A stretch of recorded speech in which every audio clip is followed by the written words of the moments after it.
Welcome into Celtics Late Night. My name is Ben Vallis. Thank you for joining us here on the first ever Celtics Late Night show. Hope you're doing well despite that mega disappointing but unsurprising Game 1 loss. Alongside me here, Jake Eisenberg. Hot Take Jake. How you doing, sir? Welcome back. I'm doing okay, man. I hope everybody's got their boomer rage kind of out of the way here. We let the Garden Report kind of like they went back to 2008. They were comparing this team, and these guys don't have the dog. So I think we're gonna take a step back. We're gonna breathe. I feel okay. It's the best I feel after a loss, probably all playoffs so far. Yeah, I'm kind of there with you. I think I need your help a little bit, Jake, because I'm still. Yeah, I know you're not quite there, but you're a little bit there. A loss, it kind of ruins my day. Celtics Late Night. So I guess just a little bit about us. We are obviously based in Australia and uniquely geographically positioned to bring you guys a late night show because it's, as you can see behind Jake there, it's the middle of the freaking day here. So a little bit about us before we get into maybe curbing some of that Garden Report, a classic Garden Report negativity. For those of you watching on the CLNS channels, those of you who aren't familiar with us already, we're from the First to the Floor podcast and YouTube channel. We've been doing the pod for about 5 years now, and just joined CLNS earlier this year. Jake, anything to add to that as far as like introducing us to those unfamiliar? Just a couple of boys from Australia that, ironically lived like 20 minutes away from each other, but met on Twitter. And we've been doing the pod now. I mean, you've been doing the pod for like 5 years, and I joined a little under a year ago, and we just love talking C's, and we're trying to grow and talk to more people and breathe. Yeah, absolutely. So let's start there. Let's breathe. And obviously, folks in the comments, this is an inclusive program. We want to hear what you guys have to say as well, and we'll feature your comments throughout the show. Jake, you kind of hinted it already. Like, where are you at psychologically after this loss? So you're probably not quite as doom and gloom as what we've heard from the Garden Report guys thus far. I was so positive they were going to lose today. I may have even placed a wager on FanDuel technically not allowed to place a wager on FanDuel on the Miami Heat to win today. There goes my fiance. See you later. She's had enough of the Celtics, I think, today. That's enough. She's off to Miami. Exactly. Off to Miami. Firstly, game 1 is the best game to lose. It's the best game to lose. I promise you. Firstly, the only important game 1 that we've won in 2 playoff runs now was the Warriors series. And how did that one go? Not so good. Exactly. This is the feel out game. Yeah, I think I agree with you. Obviously, we lost game 1 of the Sixers series. I guess I don't want to go as far as saying it's a LeBron style feel out game, but all the post-game comments, all the post-game quotes from the players, they're all at least on the same page as like, yep, just definitely didn't come out on the same page. We didn't come out with the right intensity. All the same things that we've always heard from this team forever. And yet it was kind of clear they had a nice little run in the second quarter there where they sort of put it together for a little bit, particularly Bam Adebayo goes to the bench. We get Cody Zeller, and the disparity between the two defensively for the Heat is glaring, and Tatum was finally able to get downhill and get to the bucket. And we had ourselves a nice little quarter there, and then cue a 46-point third quarter there, Jake. Yeah. And we could just never get, I guess, back from that point. Where I'm at psychologically though. Yeah, where are you at, man? I mean, it still sucks, like losing a game in the Eastern Conference Finals. I'm not gonna lie. I know we said we'd bring the positivity, but we did lose. Is it okay to be upset? But I think to just understand how playoff series work, and it can be okay to not have go full, panic stations on a game 1 loss. I do think that the Heat, they're a team where you can't give them any rope because they will take the whole thing teams like the Sixers, the Hawks, historically dog shit franchises that we don't take seriously at all at any point across any fan base, you can give them a bit of rope and eventually pull it all back. But a team like the Heat, like, you give them an inch and they'll take a mile. To use the empirical system there to make that American friendly for well you all. done. We usually say take a kilometer. We are professionals here. Quote from after the game from Joe Mazzulla: "We won 3 out of 4 quarters. We lost 1 quarter because we dropped that sense of urgency. Can't just think what you did in the past is good enough." So I guess, Jake, like, well, first of all, let's get your response to that quote. I will say, Joe did not do himself any favors today. Mm-hmm. Like, going back and forth with Gary Washburn about the letting go of the rope and saying we were prepared. It's just like semantics. You know, if someone tells you like you didn't do X amount of chores, you're like, well, but I did these jobs, but you didn't do the most important thing, which is win the game. So it's like going back and forth on the semantics of, were you prepared? Yeah, we were prepared, but are you really prepared if you're not prepared for the Miami Heat to punch back in the third quarter, which was the most predictable thing? The Celtics, to their credit, hit the Miami Heat in the mouth in the first half, and the lead should have been a 20-point lead. I thought that the defense was pretty good in the first half, but the Heat were hitting some stuff, we'll call it. We're still working out how what kind of words we can use here on the late night show. We're here, Jake. Yeah. The Kyle Lowry in particular, right? Like he hit like it wasn't even the 3-pointer. It was he was facing like the Celtics bench and hit this like fading to the diagonal opposite direction deep 2. And that's kind of what kept the Heat in the game just enough. So when they did punch the Celtics in the first half, it wasn't just that they, caught up. They also took the lead. Like, if you contrast this, I think, with the Nuggets and the Lakers game, we can get into kind of the Celtics woes on the home and road split stuff. But the Nuggets came out and punched the Lakers in the face, but the Lakers weren't hitting everything. So the lead ballooned to like 20 plus, but the Heat stayed in the game because they were hitting everything. They shot over 50% from 3. And like, if they're going to shoot over 50% from 3, even if you play the worst defense, an NBA team rarely shoots over 50% from 3. Like, and it's not really an outlier with the Heat. Like, they do have the ability to do this, right? Like, a lot of Bucks fans went down screaming into the wind that the Heat won't shoot like this again. The Heat won't shoot like this again. Exactly.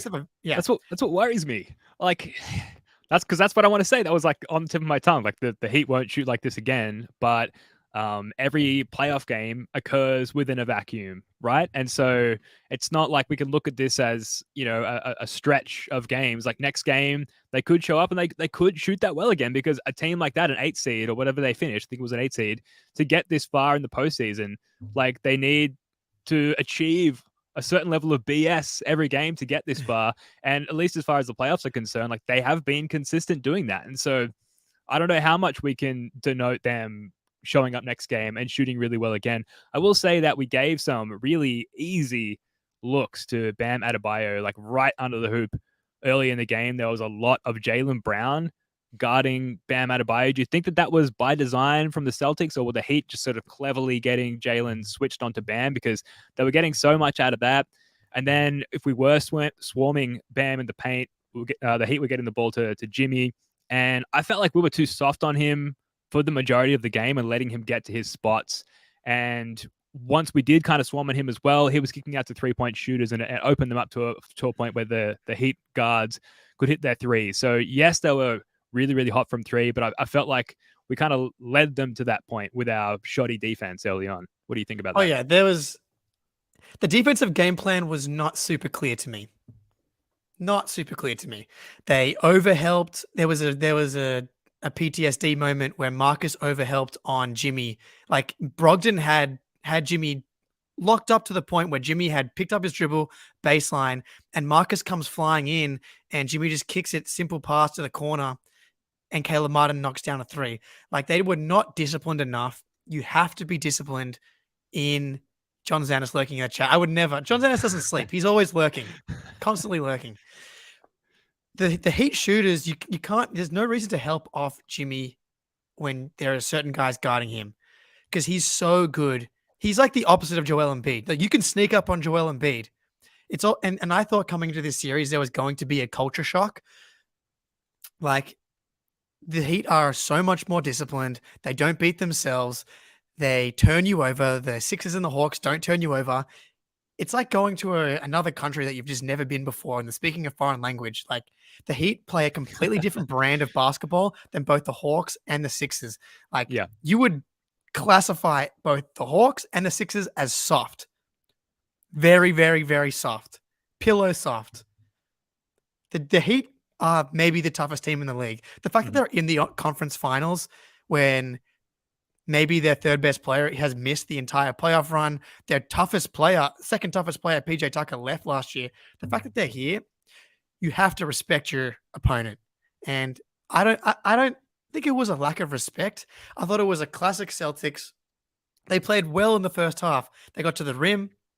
They felt like they were showing resistance at times, but then they got the Celtics with a 9 or 10 point lead may as well be like a 26 win team. The Celtics down like 7 are like the 95 Bulls. They're going to win 72 games. I don't know what it is mentally about this team where as soon as they get up a little bit, it just feels like they can take a breath and let go of the rope. And it's hard for this team to grab the rope again. And so it's like, it feels like one or two ways to win a game at the moment. It's like when they're playing at their best, you have a game 2 situation in Philly where you blow them out, or a game 7 situation in Philly where you blow them out, or you come from behind, kind of similar to game 6 in that it gets tight, but with enough time to go and you're able to come back. Like when they're up 10 to 12 and it feels like they're supposed to win, that's usually when they don't win. Like they were heavy favorites coming in today. And like, I know I had money on them. Yeah. You had money on the Celtics? Yeah. Which is like crazy jinx material. I know. I'll never do it again. No. I was that confident going in. Wow. Wow. Yeah. So I was very sure. I did another podcast last night and then they asked me for a prediction and I was like, I would be actually stunned if they win tomorrow. This is like all we've heard about the last couple of days is how much better the Celtics are, how much more talent we have. The ESPN model, which when we spoke about with Dan Greeny on the First of the Floor feed a couple of days ago, he's convinced that's a Pat Riley mold, maybe a grandchild who's running the social media savvy account. Grandchild. There's no way that the model came out 97% in favor of the Celtics. It's just an absurd prediction. That's plastered everywhere. As soon as I saw all of that, we saw Al Horford having to stop practice. How much all of that, actually has an impact. I was pretty confident that, especially with Spoelstra coming in, like you guys sound Australian. Yeah. Well, we are Australian, hence the sunshine and not the darkness above my head right now. But yeah, like I was going to be surprised. And look, I understand people not wanting to hear that we let go of the rope. We didn't do the little things. Like Marcus Smart saying, sometimes we don't want to do the little things. That I can understand is infuriating. And I also don't want to hear that. But like, you look at the Nuggets-Lakers game yesterday. If you're a Lakers fan, you're like, we have to steal either games 1 or 2 in Denver because they're so good at home. We have to flip home court. Denver comes out and runs them off the court. Absolutely runs them off the court. And Lakers make a fake comeback, in my opinion. It got very close. Got close enough where maybe you don't call it a fake comeback. But LeBron in the postgame, LeBron basically said they took it to us in the first half. We weren't ready for it. You're not always going to be the harder playing team. Like you can't just be the harder playing team and win every single game. Like this team, as much as I love them, is not a perfect team. And we were saying this before we came on, and like there are no perfect teams this year. Yeah. Yeah, well, so that was in response to, we were watching the Garden Report, getting ready to go live here, and Bobby Manning said that the Celtics don't look like a championship team, which is true, particularly in very recent sample size, the last game specifically, the one that was just on. But there are no championship-looking teams this year, and so that kind of negates the point, right? It's kind of redundant, and that we're all in this like below championship tier. Someone's got to walk away with the Larry O.B. It may as well be us, but we've got to come to play. Should we talk about double big? Because we stuck with the double big lineup. It looked good, like initially early. Smart, who was conducting the orchestra as the maestro that he is, and we'll get to Smart in greater detail in a little bit, had some nice dump off passes to Rob, some nice lobs to Rob as well, which is great to see the return of that. But, ultimately it looked like Mazzulla went away from double big quite early in order to have an extra guard out there to chase the hot three-point shooting Miami Heat guards off of screens and try and negate their hot three-point shooting. Didn't necessarily work. What do you think about rolling out double bigs to start with, and then how it sort of ended up for the season, this one? I liked it. I think you definitely found something in Game 6 and Game 7. Everybody on the team seems to love double bigs and love playing with Rob. And I thought Rob looked really good, and then he was finding cracks in the defense. People were finding him on lobs, dump offs. Like, he was 6 for 6 for the game in the end, and 3 for 3 in the first quarter. And I felt like he didn't get back to that kind of for the rest of the game, right? So he was 3 for 3 in the first quarter and ends up 6 for 6 for the game. Like, Rob, the Heat definitely found a way to shut down some of those dump offs. It felt like once the Celtics found success doing that, they started to force it. And I think that the Heat are just so disciplined and can adjust on the fly. And that's the magic of Spoelstra, is that they can start to bait you into certain things. It felt like they started to bait the Celtics into the same kind of actions. And then the Heat were ready. They were getting hands in places where they weren't in the first half. I wouldn't necessarily go away from it again. Like, I know today the double bigs had a negative 15 net rating, which, if you're not familiar with advanced statistics, you want that to be positive net rating. Negative 50 is a disaster. But they only played 9 minutes together today. So, like, it's a very, very, very small sample, and the Heat are going to go small. And I do think there are ways that double big lineup can dominate. The Heat are going to go small. You have to bring the fight to the Heat. You have to dominate them on the boards. And early Rob was dominating them on the boards. Mm-hmm. And I think that whether you go double big or single big, and I've been someone that's been like so overly cautious with all of Rob's minutes. Anytime he played more than like 25 minutes in the regular season, I always thought it was a mistake because he was going to get injured. And we have him healthy. Whether or not that was the right or wrong thing, I thought that part of the reason he did the hamstring was because they loaded him up with too many minutes. I think against Bam Adebayo, who's only 6'9", I think Rob can have a lot of success on the offensive with the offensive rebounds, which he did early. Got him a lot of second possessions. Whether or not you stay double big or you just go single big with Rob, I would like to see Rob at least playing. How many minutes did he play today, right? 25. Al plays 31. I know Al's been the guy, but coming into today, he was shooting 30% from 3 for the playoffs. And today, again, he goes 1 for 5. If Al Horford's not going to be one of the best 3-point shooters in the NBA, like, that was the reason the Celtics were scorching, dominating the league for moments throughout the season. Like, the reason they had the second best offense in the league was in part because Al Horford was shooting 6 attempts per game and 45% from 3, one of the best shooters in the league, spreading that offense. If he's not hitting threes, give me the offensive rebounding, give me the lob threat, give me the dump offs. At least balance it out. 31 minutes to 25 for Rob. I think that's got to be closer. Yeah, and there's not the personnel to roam off of for Miami. At least we didn't see it in this game. We talked about in our preview pod potential candidates, like maybe it could be Kevin Love, like tempt him into those corner threes, and we didn't really see that in this game. But we saw the Heat getting a lot of open looks from 3, which led to them hitting a lot of not open looks from 3. So it goes back to, like, give them that rope early. They'll take the whole thing. So I guess we'll get to adjustments in a little bit. There's still a fair bit more to get to from this game. Jimmy Butler. I mean, obviously we've got to talk about Jimmy. 6 steals in this one. Some of them, like, let's be honest, the Celtics just threw the freaking ball directly to him. Like, it's not like he was this amazing predictor, defensive maestro. We just threw him the ball. I think we saw Jason Tatum, like, have a complete brain fart halfway up to jacking a 3-point shot more times in this game than we've seen in his career. And then complained, and then it was actually travel. Yeah, and you do have to credit Jimmy Butler to some degree. Like, he is a great disruptor on both ends. He was pretty good in this game, but I thought that we gave him too much room too early. It felt like we weren't smothering him defensively. And then, like, just to punctuate that, Peyton Pritchard, multiple defensive possessions on Jimmy Butler early, and then we saw a reinsertion of PP later in the game.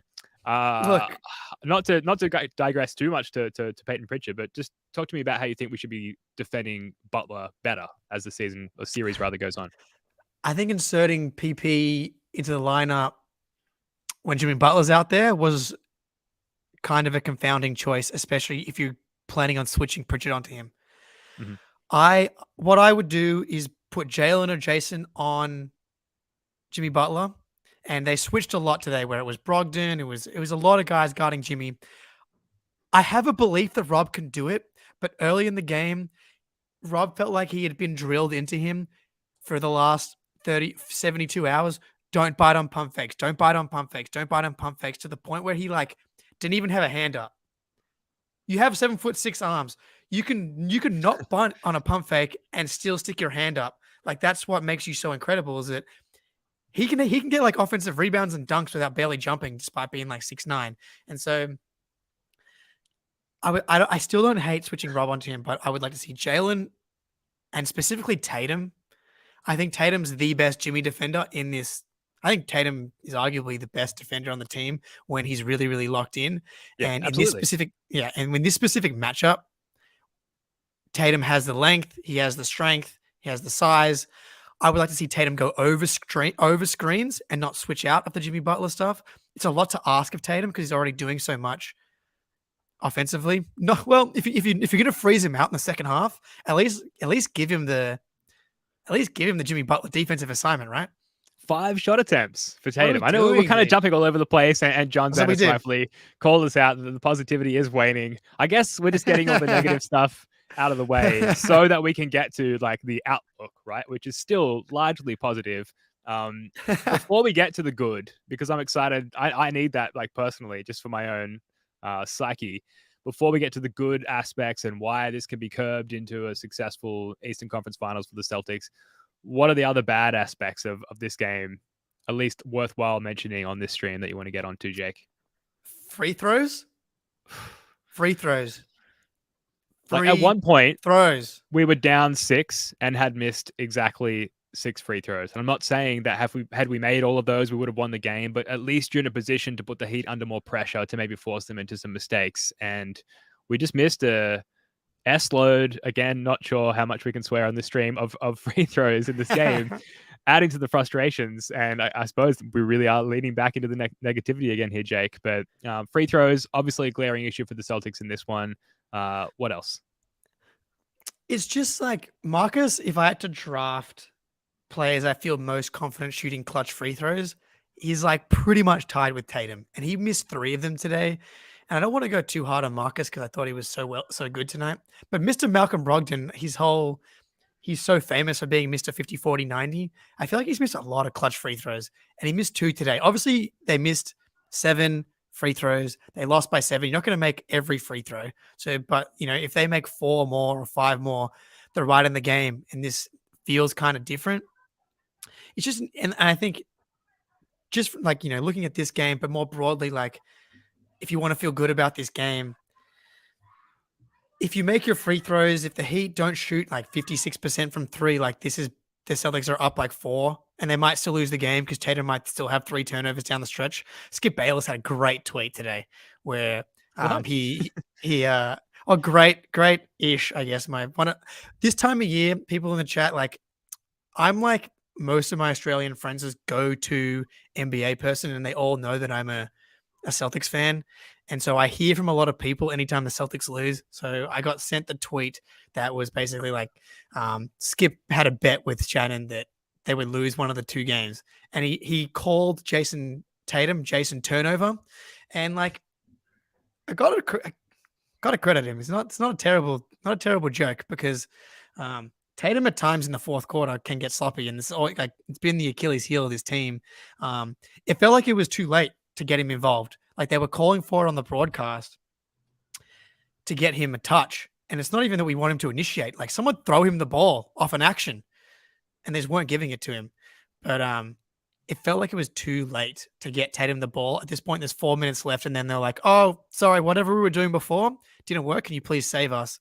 And he was out of rhythm at that point. He's a rhythm player. Not his fault. So never Jason's fault. We were within 5 with 4 minutes 50 to go, and then Jaylen Brown missed 3. That would have cut it to 2. Then a Horford turnover, Tatum turnover, Brogdon misses 1 of 2 free throws, Tatum turnover, and a whole bunch of Heat buckets within those times. Although, like, early in that sequence, we were getting stops, which is what made it so frustrating. Like, we were finally getting stops. I can't recall prior to that point, like, when we were getting consecutive stops in the second half. Finally, we start to turn them over and get stops. We get these wide open looks. Before that Brown missed 3 that I mentioned, I think right before that, there was a Horford wide open 3 as well. Like, we had the opportunities, not that we should have let ourselves get into that position, right? But, despite all of that, despite the 46-point third quarter from the Heat, we found ourselves in a position to take the game back, and we just missed open shots. And then we had those brutal Tatum turnovers, and that was it. Can we switch to the good stuff now, Jake? There was some good stuff. I think that Missoula brought in Peyton Pritchard for pace, because the Heat will, as a disciplined team, a very, very disciplined team, slow things down, get you into half-court offense, essentially drag you down to their level, and then beat you with experience. I guess I liked, like, the concept, the idea of inserting PP for his pace.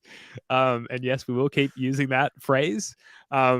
But really, the pace master general in this game, Marcus Smart, who had 10 assists and 1 turnover in the first half there, really conducting the orchestra. I think I've got an actual, this is from Getty Images, like directly from the game earlier. There we go. There's Marcus Smart conducting the orchestra, doing everything he could to deliver a win for the Celtics. Unfortunately, we don't have any photos from the second half, but they don't look anything like this. Smart was incredible. I thought it was going to be another Marcus Smart game. It was looking that way. I don't necessarily believe that it was Smart's fault that things went south in the second half. If you look at his second half stats, they're not great. But a lot of that just comes down to the Heat's hot shooting in the third quarter. Is Smart, I guess, the most positive individual takeaway from this game, Jake? Oh man, I'm so sad. This is why I'm the most sad about losing this game, is just because we missed out on the Marcus Smart victory lap. Another game. Game 6 against the Sixers, for all Smart fans out there, was a great time. Versus today was about to be, like, he was playing exactly the way that everybody, all those people that are saying we need a true point guard, Marcus Smart was out there dropping dimes. And then it felt like the Heat adjusted a little bit to the point where they were playing Marcus for the pass. And that's why he was 0 for 1 in the first half. And what was he, 2 for 6 in the second half? 2 for 4 from 3.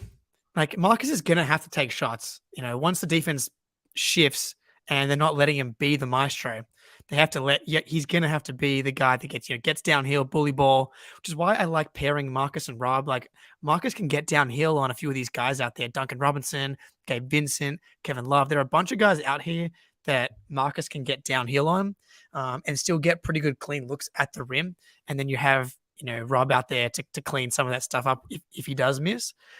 I thought it was a great Marcus Smart game. He threw a beautiful pass to Jaylen Brown. There was a comment here earlier, and Jaylen just dropped the ball.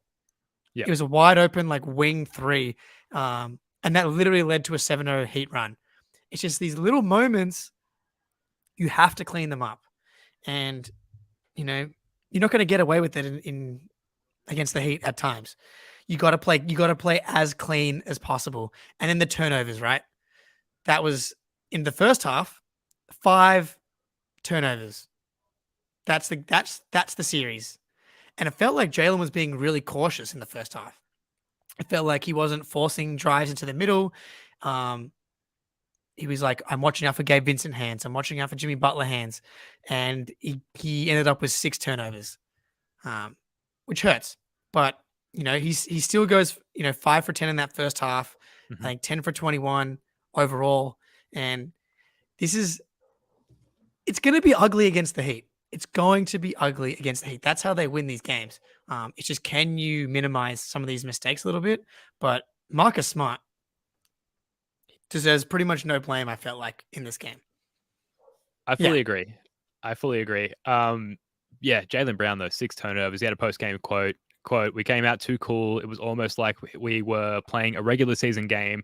It's the Eastern Conference Finals. Like, come on, we got to play with more intensity than we did today, which is great. I feel like he's like explicitly calling out himself in that game in like the third person, because I thought he was kind of whatever the opposite of having your foot on the gas was kind of Jaylen. He obviously had moments. He had a late and one after seemingly getting injured or injuring his hand or wrist there, which looked like maybe it was going to turn things in favor of the Celtics.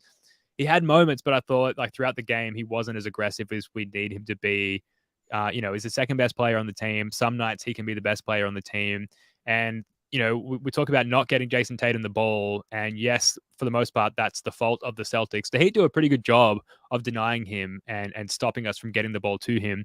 That's Jaylen Brown's time to shine. And I just don't think that he asserted himself enough in this game. But all these post-game quotes, all of these things that we're saying, like I think we're probably saying them after game one of the last series against the Sixers. We're definitely saying them after game one of the conference finals last year against the Heat. So it's nothing new. And what else isn't new is that we know the Celtics can respond. So this is where, Jake, we really start to turn it around and really start to get the positivity going. Mate, like there's no must win. The best thing about winning game 7 was that there's no must win games until game 3. Technically game 4, but yeah. I will.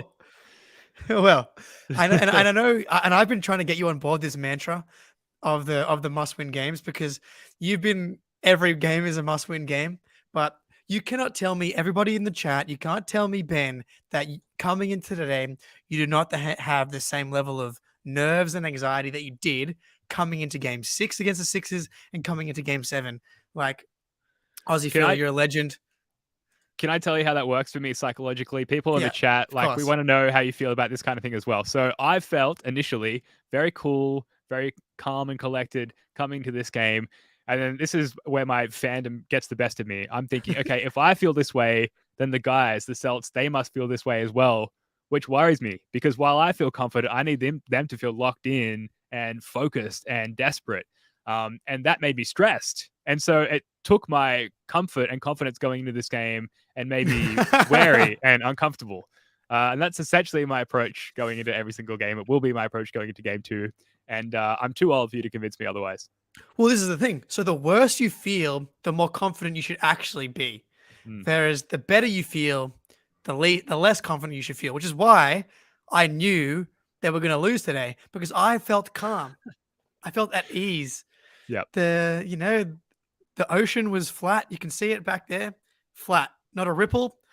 That's a worry. We need thunder, lightning, chaos. We need people threatening to break up the Jays. We need Coach Mazzulla being fired for like Brad Stevens. Can he come down and coach game 6?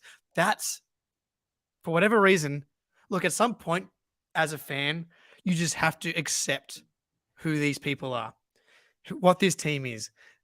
It's like a family member. They're not perfect.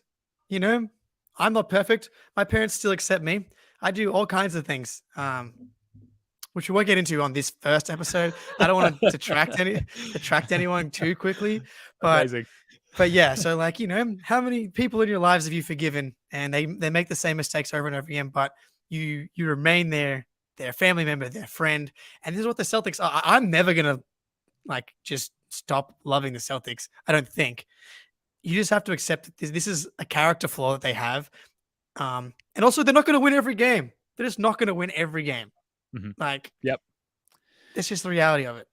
But also, hopefully, they will win the next 4 games. That would be nice. Hopefully, they win 8 more games. That's all I need to do is go 8-5. 8-5. Title, baby.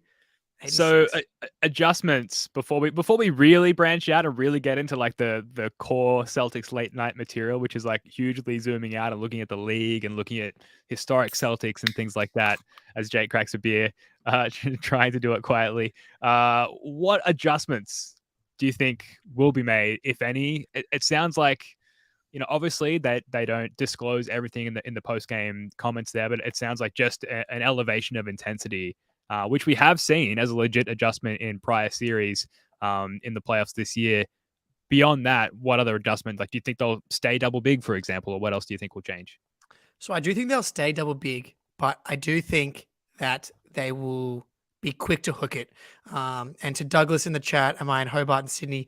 I'm in Hobart. Recently, a recent move down from the mainland to the second closest point to Antarctica. But I expect them to stick with double bigs. I think the adjustment is Hauser or Grant, or you go back to your 7-man rotation. Yeah, classic Manila style in the Manila, great place. Assuming that's what your handle is.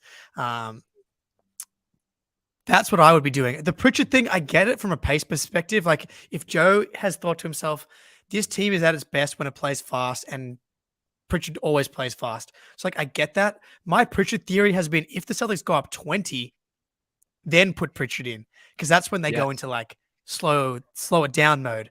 And who's better? Who's better than than Peyton Pritchard up 20 points? Like when the Boston Tea Party comes in, like he's unstoppable once they're up 20. So that's my PP rule. I would be going to Hauser or Grant. I've been like pretty not a Grant guy, but he's so switchable though. I know, but Hauser I feel like can kind of hold up, and I want the ability to tear the nets off.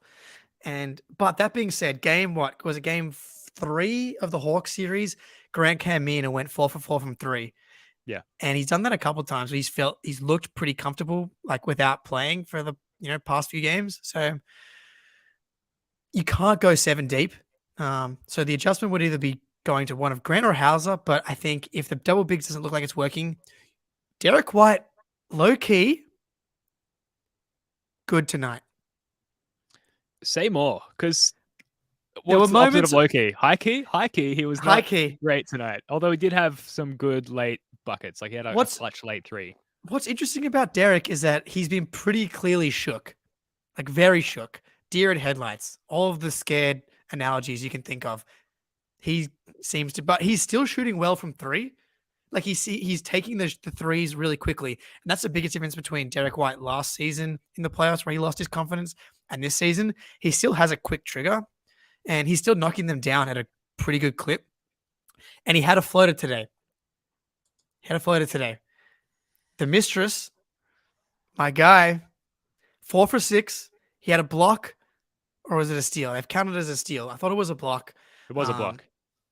Yeah, and so if double bigs isn't working, I think you have to try and rediscover the magic of Derek White. You have to try and then there's some stats that like if Derek White plays X amount of minutes, the Celtics win, which are always a bit weird when you're using minutes equals wins kind of thing. But and especially now that we're in the playoffs versus the regular season, right? But I think when people are really freaked out about the way that the Celtics closed out on shooters and giving them too much airspace, that's what Derek White does really well. He gets over screens really well. He can test threes. He makes really smart plays on the defensive end. I think you have to try and find Derek. At least give Derek a chance to find himself. Otherwise, I think then you're down to 6 guys. You're down to 6 guys, which is like not a lot of guys, which is wild because the Heat are playing bloody Cody Zeller and the corpse of Kevin Love, and I don't understand how they're low key deep all of a sudden. They didn't even play their secret weapon in Haywood Highsmith today, who, if you remember from the regular season, knocked down like 3 threes and they won the game. Yeah, we've got that coming, but we've got our own secret weapon, the house trap. Mm-hmm. I'm not genuinely putting this forward as a legitimate adjustment, but I do think maybe you could goad Butler into the house trap a few times. Obviously he was going at Peyton Pritchard and getting whatever he wanted, so it can't be worse than that. And then we still get the benefits of the floor spacing. Actually, like a better 3-point shooter there for Hauser as well. I just think that you still get what you want out of Pritchard in that PP insertion, which is the spacing, the 3-point shooting bump, but less of a knock defensively as well. So Really, I would just love to see the rotation tighten up and not see Hauser or Pritchard or anyone. But I understand throughout the course of a series, like we need to try different things, particularly early on, and we need to take opportunities to shave minutes off the Jays where possible as well. So I get that. Grant has historically done pretty well defending Bam Adebayo. He's also more capable of switching on to the Heat's guards than like Al Horford, for example, who wasn't terrible. Like I can't remember many moments, if any, that Al got cooked on a switch tonight. No, but Grant is more reliable in that sense. So you've got to at least give him a look, especially because he does, he's got the corner office, right? Like he does have some threat offensively too. Bam just feels very comfortable against Horford. If you remember the Eastern Conference Finals from last season, when Rob played, remember Rob was hobbled. I forget if he missed at least one game, maybe 2 games. I know for sure game 3 in Boston, Rob didn't play, and there was where's Bam? Why has he not been aggressive enough? And he cooked Horford. I've been saying that Embiid's actually a much better matchup for Horford than Bam, because Bam has this move where he jab steps like on the left and then comes middle, and you have to respect the jab because Bam can put it on the floor, and then Horford's just a little off balance. Bam's so much more athletic, I would say, than Embiid, and it feels like the quickness is what Horford struggles with. Like I much prefer Horford switching onto Jimmy Butler than I do switching on to Trae Young, even James Harden, like the way that he's kind of more shifty versus Jimmy Butler, using his strength to get his shoulders past certain guys. Yep. Kind of forgot where I was going with that, but like Al Horford versus Grant, I guess. Oh yeah. And like Grant, we have the narrative of like Grant, played each other in high school, like knows him really well, all that kind of stuff. It's the playoffs. You have to at least try. Even if Grant gives you 1 W because he makes Grant, what did Bam go today, right? Like he was on fire, 9 for 13. That's just 70% from the field is not a sustainable way to be playing Bam. If Grant can come in next game, because you'll know quick, you can hook guys. Play Grant, give him a 6-minute stint while Bam's in there, while also playing Rob. And then you can have Rob like kind of in that help zone and have a little switch action going. Yeah. The other adjustment I would like to see is just not having Jalen defend Bam really ever. Like if you have to accept the odd switch, sure. But I think in the first 4 or 5 possessions we saw, like in the game, we saw Jalen just as the primary defender on Bam. And some of that is because Bam brings the ball up and initiates the offense differently to how like the Sixers or a typical big man would. So I understand wanting a perimeter player out on him in that regard, but too many times early in the game, we saw Bam getting easy looks. And we've already talked about the sort of the flow-on effect of that. If that opens up Jimmy, and then Jimmy getting looks opens up their perimeter guards, and it's just a snowball effect. So I'd love to see a change in that coverage from the get-go. Anything else on this one? Yeah. Look, we can maybe look ahead to the next game, but I can just see the chat kind of they've sidetracked themselves into a Paul Pierce discussion. I don't know what the argument about Paul Pierce can be, right? Like, if you're going to rank greatest Celtics of all time, where do you have Pierce, right? Like, he's at worst 4th for me. All right, so let's dust our hands of game 1, right? And let's move on to some of this. Look, now we're leaning back in our chair and getting into Celtics late night. Okay, like this late night time. Let's just start talking about no topic is untouchable. Chat, let us know your thoughts. So where does Pierce rank all time among Celtics? Like we've just got to go top down, right? So it's Russell, it's Bird, yeah. Then I guess you can't put Pierce in 3rd. It's got to be like Kuzi and Havlicek. Well, you can do whatever you want, Ben. Don't let the chat bully you into choosing. Like, if Pierce is 3rd for you, and that's fine. Because look, my vote is for sale. Via super chats. Yeah, my dad has been feeding me Hondo propaganda for most of my Celtics fandom, so I'm kind of in on the Hondo Havlicek as a 3rd greatest Celtic of all time, like who Loki kind of has a bit of a similar arc to Tatum in that, Hondo comes in when Russell's still there and is just kind of playing his role. and then once he leaves, becomes like this high minute, high scorer guy, like Iron Man, very similar to Tatum, where he comes in, he's kind of the second or third guy with Kyrie and Hayward. I think so. Just in honor of my dad for now, I'm going to put Hondo at 3, but Pierce is 4, like pretty comfortably for me. Like without Pierce, what are the two? Like where are we right now? Like without the 2008 title, we're in a pretty bad place, right? Okay, so this is per the very reputable website Bleacher Report, which okay, so let's take from that what you will. Bill Russell, number 1, Larry Bird, number 2, number 3 is Hondo. I think that's fair. Kevin McHale, one of the greatest six men of all time. Cowens is a guy because he like kind of dominated the 70s. Like people just forget about Dave Cowens, but he was incredibly dominant. I believe he won MVP. There you go. Well, the 70s in general, to quote Bill Simmons, was the cocaine era, and so like the NBA almost like fell out of existence in the 70s, and so like that we had like maybe the greatest game of all time, the triple overtime Suns Celtics finals, right? And like that's in the 70s, but a lot of people forget because it was barely on TV. Yeah, it was barely in newspapers. I think Cousy below Paul Pierce is ridiculous. I think like just a recency bias, just the benefit of the quality of the broadcast in the last 20 years compared to the Cousy era. Like he was incredible. And one of Bill Russell's sort of major challenges in his career was like the post Cousy era and like figuring out how to win after Cousy retired. Obviously he did. But initially that was seismic enough to challenge the great Bill Russell. So Cousy was incredible as well. We're not going to go through this whole list, but Parrish at 8. It's a bit of a drop off there. Look, Sam, Jeremy, anyway. Look, they got a lot of guys, and we're trying to rediscover the crew, right? And I think Tatum's got a pretty good chance of taking the 3rd spot. So hard to say after, like, you said it a game ago. Like, I know, like after the last game.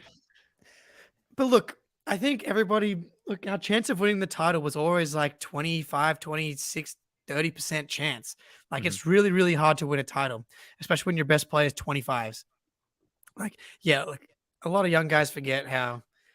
Look, Tatum, I don't even think it's worth putting him in certain discussions of where he is right now. It's like when people were trying to do the GOAT conversation with LeBron 5-10 years ago, it's like, what's the point when we don't really know where he's going to end up? I think you can just say, it's Jordan. Man, if LeBron gets a title this year, not to look, maybe we go sidetracked, but like that's going to really do some stuff for him taking the GOAT thing. But are we no, this is we're way off. We will save it for another. But Tatum's too young to really be like in the greatest Celtic of all time, even conversation, really. Like, and people in Boston aren't going to care and not going to rank him anywhere anywhere of significance unless he wins a title. Yeah. He's 25. Yeah. I think he'll win a title. And hopefully it's with the Celtics. Should we talk about the draft lottery a little bit and how effed over the Pistons got? Like, which is more like that. Obviously, we'll talk about Wemby, the Spurs, but just as far as like the impact on the Celtics, first of all, Wemby, like just far away from the Eastern Conference. Great tick. That's a win for the Celtics. The Pistons, who have like picked up some decent assets through the draft over the past 2 years, not getting anything close to a top 4 pick is also fantastic. What are your, obviously on the Backdoor Cut podcast that you also do, Jake, the very awesome Australian-based NBA podcast. If anyone wants more. Awesome. You should definitely subscribe to the Backdoor Cut podcast. You talked about this in detail. So like, just let the people know, like, what are your thoughts on the draft lottery and the impacts on the Celtics? Firstly, all that I really cared about was him going west. Done. I knew as soon as I saw Ime Udoka up there as the Rockets representative that there was a 0% chance they were getting the number 1 overall pick. Do they not have any understanding of how karma and how the universe works? Like Was that a PR move? Be like, we really back our guy, and we're gonna get him out there, and people are gonna have to get used to seeing him. So bad. You gotta get out. Yao Ming, fly Yao Ming in for the draft lottery. That would be my number one pick for trying to get the universe to give me the number one overall pick.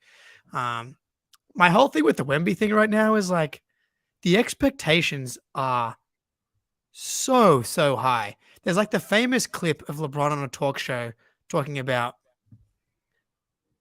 if you're not a first ballot Hall of Famer, you're going to be a disappointment. You're going to be a bust. That's high expectations, obviously. But the expectations for Wemby that I've been seeing going around right now, it's like if he's not Kareem or Hakeem, like a top 10 player of all time, that's going to be a letdown. That's where I'm like, this seems unfair and turning me into a hater. I don't want to be a hater. I want to enjoy some super tall alien guy being good at basketball. I don't want to be like, guys, he's not going to be Kareem. Ridiculous. Even if you got like a clone of Kareem and brought him into the league today, he wouldn't necessarily be like a super effective player. I'm not going to go as far to say that he wouldn't be in a rotation. Obviously, Kareem Abdul-Jabbar would make a rotation in today's NBA. Yes. Would he have a super relevant skill set outside of size? Like, maybe not. Wow. He was like one of the best defenders when he came in too, though. So that's the thing. Yeah, look, I wasn't prepared to go down this road, but obviously Wemby is going to be incredible, and he has the modern NBA skill set with the size. He doesn't have a lot of injury concerns thus far, touch wood. He's far away from us in the Western Conference there, which is fantastic. But yeah, I mean, yeah, there's some lofty expectations of him, but it's not really any different to the LeBron situation in like 2003, where they're like, this guy could be the best guy of all time. And like, yeah, it would have been difficult for LeBron to uphold those expectations, but that's just part and parcel for someone coming in that good of a prospect. That's just what they have to deal with. And at least now, with the benefit of hindsight, with LeBron's career and I guess like more recently like Zion's career, like there's more data and learnings to draw from as far as like how a young prospect can navigate like all the pitfalls of like coming in this hot into the league. But as far as the Celtics are concerned, great. Enjoy the Western Conference. We'll see you twice a year, maybe in the finals in a few years, and that's it, hopefully for a very long time. Coaches fired, Jake. There have been a number of pretty, hot name coaches let go. Monty, Nick Nurse, Doc Rivers, Coach Buldenhoser. Why is that a tongue twister for me? Dwayne Casey. Yeah, I'm surprisingly difficult. I don't know if I've ever said that out loud before, and technically still haven't. It's just Coach Bud. Yeah, Coach Bud. Thank you. Out of those coaches, have you got your eyes on anyone to join the Celtics bench next year as a glorified assistant coach? Well, I would like all of them to join the Celtics bench. Like, I think if I was to rank them, I would go Monty at the top, just because he seems like such a dude that relates and connects with players. And I feel like the Celtics maybe are missing this wise, I'm a big Kung Fu Panda guy, Master Oogway or a Master Shifu, a Dumbledore, any type of grand wizard. I feel like the Celtics are currently missing their grand wizard. I believe that Brad Stevens is a grand wizard. Like, I wish that he could do both jobs, because I think he truly is a basketball genius. I think he is like a Spoelstra level coach. It's crazy that I think he's actually better at GM than he is at coach, because I think so highly of him as a coach. The problem with who you want as a coach for the bench is that how many of these guys is going to trade spots? Like, I know a bunch of Pistons fans hope that they get Monty. So it's like, if the Pistons offer Monty Williams the head coaching job, then why would he take the assistant job for the Celtics as opposed to the head coaching job for the Pistons, which is basically a no risk job? Like, no one's expecting the Pistons to like win more than 30 games for the next 2 years, right? And you're going to get paid $5 million a year. Or do you want to like build up your equity at a organization like the Celtics. I do wonder, like, right, all these guys got fired for, like, Monty was in the finals, Bud won a championship, Nick Nurse won a championship, fired. Like, I don't feel like if the Celtics had lost it to the Sixers or if they lose to the Heat, that Joe is in any danger of getting fired. No, I agree. But I think good? yeah, I think so. Like, I think you got to give him at least, you have to give him at least one more year, right? Like, just think about the circumstances under which he came into his role. Like, he has done a pretty good job of, like, by all accounts, from what we can tell from, quotes coming out of the players there, done a good job of building a relationship with the players. Certainly not with the fan base, certainly not with the press, but it does seem like there's a good dynamic there, at least between Coach Joe and the players. Like, I think it'll be, first of all, like, just particularly brutal to sack him after 1 year, given how the year started off. And, like, it's objectively a successful year, even if they don't win another game, I think. And then it would then be what, like the third or fourth coach in as many years for these guys during basically their primes, or as they're coming into their primes, at a time where, Jalen's up for a contract renewal. Tatum is not too far around the corner. Continuity, I think, matters. As I say that, like, putting the right coach in the coaching seat probably also matters for convincing these guys to stick around long term. I think it would be a bad sign, be bad news for the team to steer away from Joe Mazzulla this early in his tenure. That said, like, I feel like he has it in him to, like, shit the bed, in this Heat series, and then, the narrative could change. It's such an insane spot for this guy. Like, unforeseen circumstances. And maybe if you think if there are any mistakes that Brad made, it's like, do you just not remove the interim tag? Because they had basically no choice but to give Joe the job. Yeah, people. Okay, my philosophy on coaches in general is that they don't matter at all. Not at all. Like, you don't want the worst coach in the league, but, like, tell me the coach outside of Eric Spoelstra that's making a real impact, that anyone's talking about having a real impact. Popovich. Will Hardy? Yeah, but this is the thing. Mark Daigneault for the OKC Thunder. It is such a different situation to be coaching a team that's expected to win 20 games. To exceed expectations when expectations are low, that's the best spot to be in. Your team just plays completely differently, and it's also just so much more difficult. Like, Brad was, like, in that Spoelstra conversation. Remember, like, I think it was a Chris Mannix tweet. It was like, how many players get drafted before Brad Stevens in a complete redraft of the entire NBA?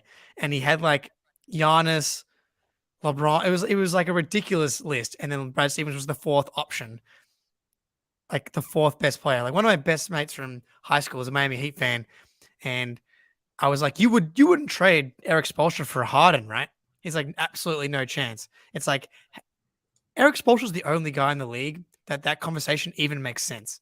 Like, Lakers fans hated Darvin Ham, and now they kind of like Darvin Ham because he put, Rui Hachimura on fucking Jokic for a second. And it's like, whoops. And it's like, okay. And it's like, okay, well, he made some adjustment for like 5 minutes and it kind of worked. And they didn't adjust to it because they were up by like 16, and then the Lakers kind of came back.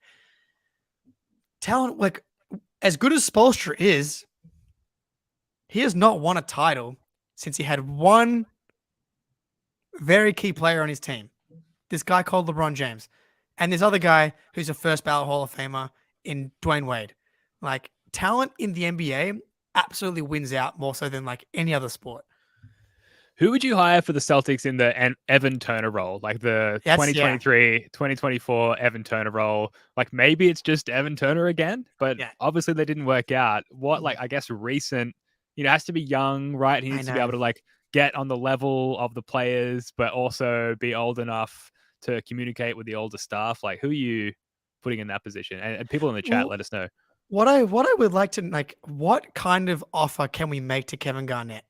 which is not a realistic offer, but because he's not going to want to be full time, right? Yeah, he's just too big time. He's too big time. He needs that in his life. Look, I'm working 4 days a week right now. You know, I put in my 6 years at a company, and I've negotiated a 4-day a week contract now for a few months. Can we give KG a 2-day a week, a 1-day a week, or it's like week on, week off? Like a Zoom call? Amount of KG, any amount of KG. Once a week on Zoom. Can't be a Zoom call. Can't be a Zoom call. Because you gotta feel the holograph. Yeah, you gotta feel KG. You can watch KG and feel some stuff, but I'm guessing when you're in the presence of KG, it's a completely different thing. Yeah. I don't know who comes to mind for you. Like, I'm just racking my brain. Rondo. Yeah, see, I don't think Rondo's the right energy. Yeah, too mercurial. Exactly. I think he's going to pull them even further away from where they need to be. I don't know. Maybe we need to circle back on that for the next show, because clearly, like, there's been some. Maybe it's Jordan Crawford, Player of the Week. Jordan Crawford, 2013. You know, lightning in a bottle. Jordan Crawford.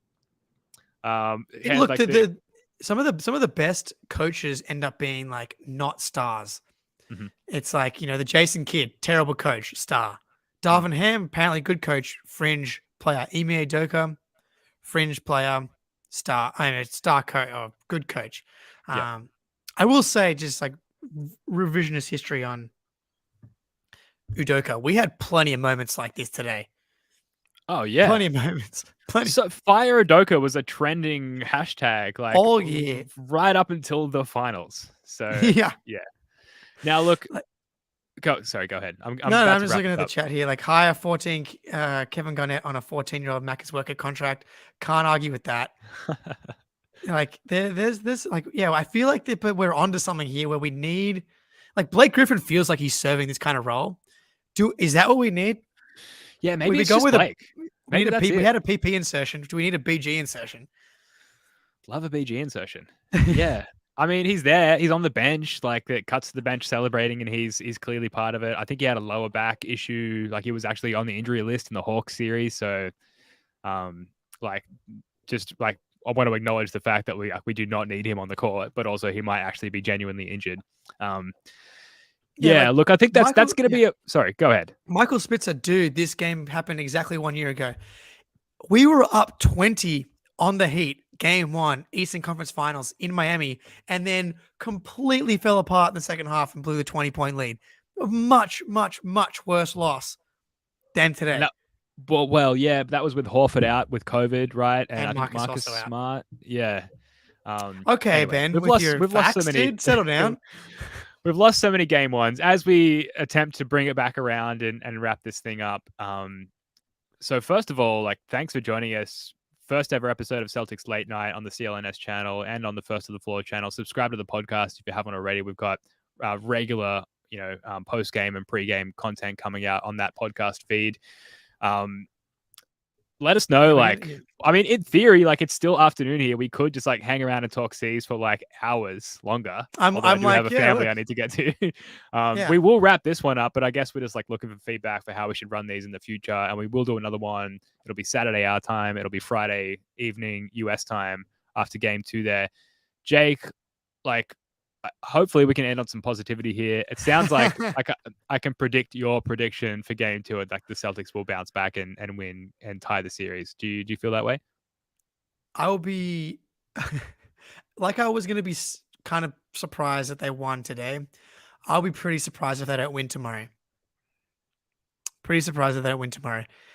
Not tomorrow, the next day. I'll be surprised if they don't win game 2. Like, soon enough. That's they got to win that one. It's a must win, right? You can't. No, it's a must win. Come on. Like, Jake and I, for those new to the show, have been having this tug of war like all year. There's been must win regular season games as far as I'm concerned. And you cannot go back to Miami down 0-2 to Eric Spoelstra and Jimmy Butler. But back to Miami, it's like, it's not like a scary. Okay, that's the thing. If we lose game 2, then it's going to be a disaster, obviously. But It's like 87% a must win. Wow. I can't believe it's not 100 for you. I mean, 87%. I suppose if they lose, then finally we'll agree that game 3 at that point is a must win. Well, look, the Clippers Mavericks series like 2 years ago, the Mavs won 2 in LA and then lost 2 in Dallas, and then it went 7. Like, these are also the things I've just convinced myself to protect myself from if they actually do lose game 2. But they're going to win game 2, fellas. And we're going to have a celebration like that. It's going to be Saturday. It's going to be good times. Yeah. Double the amount of alcohol, double the length of the post-game show, and triple the vibes. It's going to be great. All right. That is going to do it for this one. Thank you so much for joining us. We'll be back with another edition of Celtics Late Night after game 2 on Friday night. In the meantime, subscribe to the First of the Floor podcast on whatever podcast app you prefer. Subscribe to our YouTube channel. And of course, show some love to our wonderful employer, CLNS. And thanks to them for having us on their many YouTube channels for this particular show. We've had a great time with everyone in the chat and really just like restoring the vibes after a pretty disappointing yet predictable game 1. So many awesome podcasts and content streams as well on CLNS to subscribe to. So make sure you're subbed to all their channels if you're not already, including ours. Jake, love your work, mate. Until next time, go Celtics.